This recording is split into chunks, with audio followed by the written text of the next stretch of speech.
મારી આંખમાં અશ્રુ એક જ વાતના છે, એકમાત્ર ચિંતા મને રડાવે છે કે કાલ સવારે કદાચ તમારા લગ્ન થશે, મારા ભાભી ઘરમાં આવશે ને, તો જે પગની હું સેવા કરું છું ને એ સેવા મારા હાથમાંથી જુટવાઈ જશે, અને સેવા જુટવાઈ જશે ને તો મારું મન શાંતિની અનુભૂતિ નહીં કરે, મારું મન શાંત નહીં રહે. એટલા માટે મને દુઃખ થાય છે કે કાલ કદાચ મારા ભાભી આવશે તો મારા હાથમાંથી સેવા જુટવાઈ જશે. ભગવાન રામ કહે છે, અરે લક્ષ્મણ, એક વાત યાદ રાખો કે કાલ કદાચ મારા લગ્ન થાય, તારી ભાભી ઘરમાં આવે તો મારા ડાબા પગની સેવા તારી ભાભી કરશે અને મારા જમણા પગની સેવા મારો લક્ષ્મણ કરશે.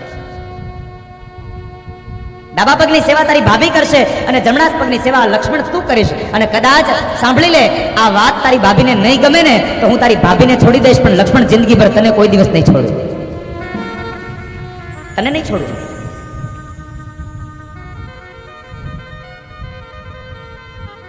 ભગવાન રામે પણ કહીને ગયા છે કે સમયમાં કદાચ જીવનમાં ક્યારેક પણ એવું બને ને તો પત્નીને છોડવી પડે તો છોડી દેવી, પણ સગા ભાઈને ક્યારેય ન છોડવો. પણ અત્યારે તો સમય આવ્યો છે ને, પત્ની બે શબ્દો ભાઈ વિશે આપણા કાનમાં નાખે એટલે તરત જ આપણે આપણા ભાઈથી અબોલા થઈ જાય.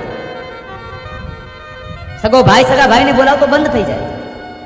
અત્યારે સમય આવ્યો સાહેબ, સગા ભાઈની સલાહ ન લે, હાળાની સલાહ લેવા જાય. સાળો વધારે નજીક આવી.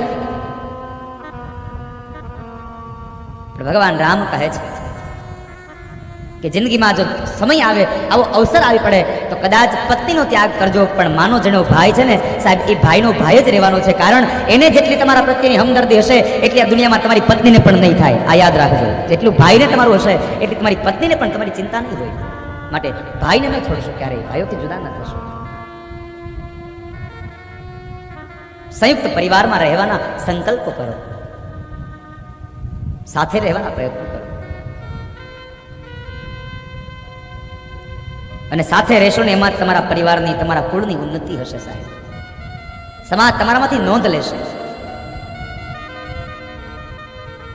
રામચરિત માનસ એમ કહે છે, ભેગા રહ્યો. એક માને બે દીકરા હોય, ત્રણ દીકરા હોય, ચાર દીકરા હોય, આ ચારેયના લગ્ન થઈ જાય ને એટલે તમારે એક જ વાત કરવાની યુવાનોને કહું છું કે ચારેય ભાઈઓના લગ્ન થઈ જાય અને ચારેય પત્નીઓને સાથે બેસાડવી, મા બાપને સાથે બેસાડવા, અને ચારેય ભાઈઓ સાથે બેસી અને પોતાની પત્નીઓને એક વાત ચોક્કસપણે કહી દેવી કે તમારે આ ઘરમાં જેમ રહેવું હોય તેમ રહેજો.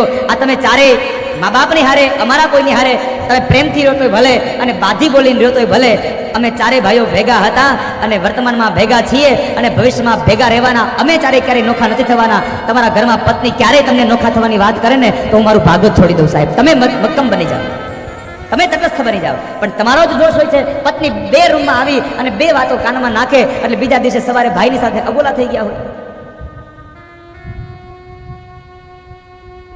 25 વર્ષથી સાથે રહેનારા એ ભાઈઓને એકાદ બે વર્ષમાં નોખા થઈ જવાનો વારો આવે.